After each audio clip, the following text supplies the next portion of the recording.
घाटकोपर पोलिसांनी बांगलादेशींच्या मुसक्या आवळलेल्या आहेत। एकूण 12 बांगलादेशींना अटक करण्यात आलेली आहे। किरीट सोमय्ये यांनी ट्विट करत ही माहिती दिली आहे।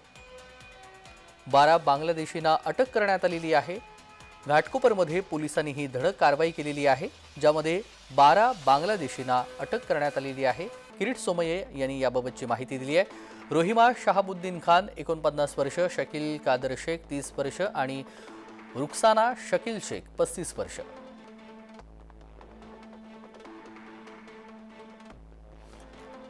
वहीदुल फैजल खान 41 वर्ष, जस्मीन वहीदुल खान 38 वर्ष, सिमरन वहीदुल खान 20 वर्ष या बांगलादेशींना अटक करण्यात आली आहे। हसन अब्दुल रशीद खान 65 वर्ष आणि अब्दुल अजीज 55 वर्ष अशी अटक केलेल्यांची नावे आहेत। 12 बांगलादेशींना अटक करण्यात आलेली आहे। मुंबई पोलीस दलातर्फे जे आहे बेकायदेशीररित्या जे भारतात राहत आहेत अशा बांगलादेशी नागरिकांच्या विरुद्ध जे आहे शोध मोहीम मोठ्या प्रमाणात चालू आहे। त्या अनुषंगानं काल घाटकोपर पोलीस स्टेशनमध्ये 12 बांगलादेशी जे अवैधरित्या इथे राहत होते वास्तव्यास, तर त्यांना ताब्यात घेऊन योग्य ती कायदेशीर कारवाई करण्यात येत आहे। चालू वर्षी जे आहे की 4 गुन्ह्यामध्ये 23 बांगलादेशी ना आपण ताब्यात घेतलेला आहे आणि कायदेशीर कारवाई केलेली आहे।